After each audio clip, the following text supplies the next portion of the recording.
네, FA 이적 시장 B그룹이 끝이 났습니다. B그룹에는 총 5명의 선수가 배정을 받았고 그 중에서 4명의 선수가 계약에 성공하면서 계약률 80%를 기록을 했거든요. A그룹에서는 4명의 선수 중 2명만 계약에 성공하면서 50%의 계약률을 보였다며 B그룹에서는 80%를 기록하면서 굉장히 다른 양상을 보였다. 이렇게 보여집니다. 선수 한 명 한 명을 살펴보면서 이 이적 현황에 대해서 설명을 드리려고 하는데요. 가장 먼저 소개해 드릴 선수가 바로 지방령 선수입니다. 지방령 선수는 이번에 FA 계약을 실패를 했어요. 어떠한 팀도 원하지 않았고 아쉽게도 D그룹으로 지금 이동을 한 상태인데 선수 본인 입장에서는 굉장히 씁쓸할 수 있죠. 왜냐하면 이번 시즌 14경기에 출전해서 8개의 클린시트를 기록하면서 이 부분 신기록을 세웠고 클린왕에 올랐는데 아무래도 자신의 가치가 좀 올라가고 그리고 많은 팀들이 자신에게 관심을 보일 것이라고 조금 기대했을 수도 있습니다. 그런데 결과적으로 봤을 때는 본인을 원하는 팀이 없었고 D그룹으로 이동을 하게 되면서 약간 좀 많이 아쉬운 상황이지 않을까 이렇게 보여지고요. 아무래도 팀 주장들은 지방령 선수에 대한 불안감이 아직 남아있는 것 같아요.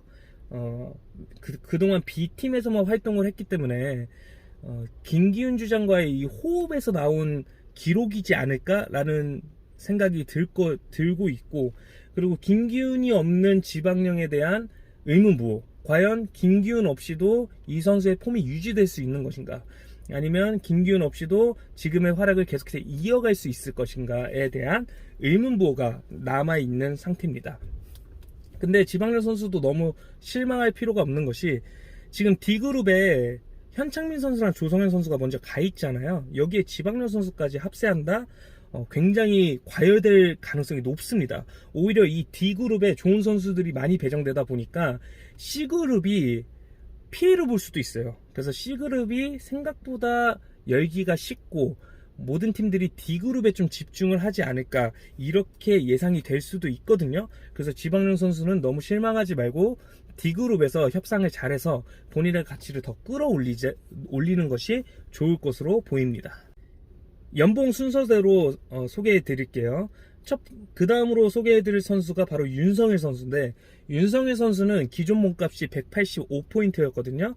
근데 B팀과 215포인트, 30포인트를 올려서 계약에 성공했습니다. 윤성일 선수는 이번 FA B그룹에서 가장 인기 많은 선수라고 평가를 받는데요. 3개 팀이 경쟁을 했고요. 그 중에서 윤성일 선수가 B팀에 합류하겠다라는 의사를 보이면서 결국 B팀과 계약을 체결했습니다. 윤성일 선수의 장점은 공격과 수비가 모두 활용 가능한 선수고 이 활동 범위가 넓기 때문에 주장이 이 선수를 활용하는 데 굉장히 옵션이 다양해지거든요. 그러다 보니까 윤성일 선수는 어디에 놔도 1인분은 할 수 있다라는 믿음이 있을 것이고 그런 부분이 윤성일 선수를 모든 팀들이 원하지 않았나 이런 생각이 들고 그리고 무엇보다 약간 기죽는 성격이 아니에요. 굉장히 파이팅이 넘치는 선수이기 때문에 팀 내 사기를 상승시키는데 굉장히 효과적일 수 있고 그리고 기존에 있는 김영기 선수와의 그런 호흡도 기대해 볼 수 있기 때문에 윤성일 선수를 잡은 B팀의 입장에서는 굉장히 좋은 영입을 했다라고 기대감이 높아져 있는 상태입니다. 다음으로 정성빈 선수인데요. 정성빈 선수는 기존 몸값보다 오히려 연봉이 낮은 금액에 D팀과 계약을 체결했습니다. 사실 C팀이 280포인트를 제안을 했기 때문에 정성빈 선수 입장에서는 굉장히 메리트 있는 조건이었을 수 있었음에도 불구하고 선수 본인이 스스로 연봉을 낮춰서라도 D팀에 합류하겠다라는 의지가 강했기 때문에 결국 D팀에 합류를 하게 됐는데 아무래도 정성빈 선수는 자신의 가치 또는 뭐 명예를 이렇게 끌어올리기보다는 안정적으로 운영이 되는 팀 안에서 내가 조금 힘을 보태가지고 우승을 이끌어내겠다 이 생각이 더 강했던 것 같습니다. 그래서 결국엔 200포인트의 D팀과 계약을 체결했고요. 김상균 주장은 정성빈 선수에게 공격력과 득점력을 기대하고 있을 겁니다. 그리고 기존에 있는 공격수 황유진 선수와의 투톱 호흡을 기대를 할 거거든요. 지금 D팀이 김상균 주장을 비롯해서 김도건, 이현우 선수가 이 미드필더이자 또 수비 라인을 형성하고 있기 때문에 사실 정성빈 선수가 다양한 역할을 할 필요가 없어요. 정성빈 선수는 확실한 공격 포지션에서 황유진 선수와 어떻게든 득점으로 연결시키는 그 활약만 펼쳐주면 되는 상황이거든요.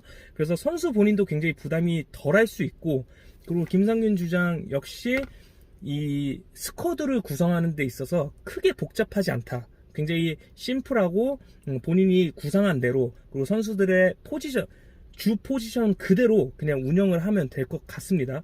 다만 만약에 득점력이 계속해서 나오지 않게 되거나 부진하는 모습을 보이면 선수 스스로 많이 압박을 받을 것이고 좀 위축되지 않을까 이렇게 예상이 되지만, 정성빈 선수가 이번 시즌에 보여줬던 활약을 봤을 때는 지금 상승세를 타고 있기 때문에 이 다음 시즌도 굉장히 기대해 볼 수 있다, 이렇게 판단이 되어집니다. 자, 다음으로는 오승용 선수인데요. 오승용 선수도 기존 몸값보다 조금 낮춰서 계약을 체결을 했고 A팀과 연봉 200포인트의 계약을 완료했습니다. 오승용 선수는 조금 신기한 선수이기도 해요. 왜냐하면 개인 스탯을 좀 봤을 때 개인 스탯에 비하면 약간 고액 연봉자라는 이미지가 좀 강하거든요. 그래서 사실 이번에는 연봉이 대폭 삭감될 거라고 예상을 했는데 A팀에서 200포인트를 유지해 줬어요. 그래서 오승용 선수도 쉽게 사인을 할 수 있었는데요. 아무래도 최규호 주장 입장에서는 이번 시즌 주장 대행 역할을 맡았던 그를 냉정하게 내치기는 좀 어려웠지 않았나, 그런 생각이 들고, 어쨌든 김규환 선수를 잡았기 때문에 김규환과 오승용을 한 번 더 신뢰해서 믿고 가보자. 그래서 이 두 선수가 어떻게든 팀을 반등시킬 것이다라는 이런 믿음을 보이고 있는 것 같습니다.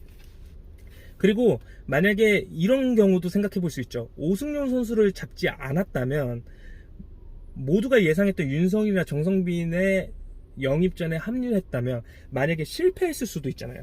왜냐면 경쟁이 치열했으니까요.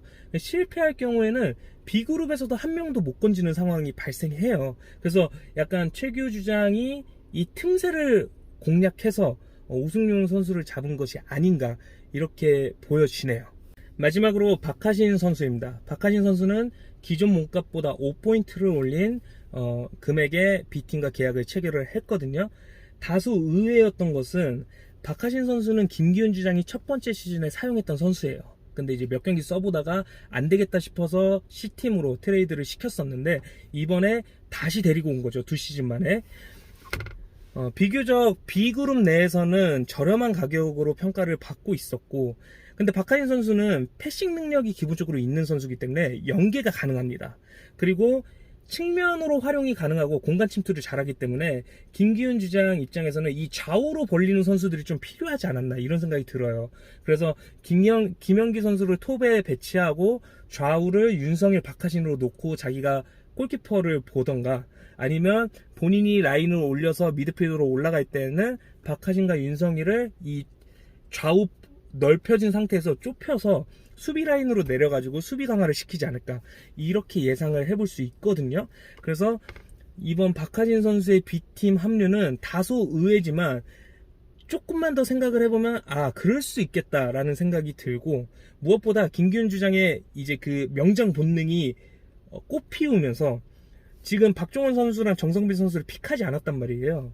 그러니까 김기훈 주장은 이번에 김기훈 퀴즈는 박하신이다, 이렇게 생각을 한 것 같습니다. 그래서 박하신 선수가 과연 김기훈 주장 밑에서 어떠한 활약을 펼쳐주게 될지 굉장히 기대가 되는 상황입니다.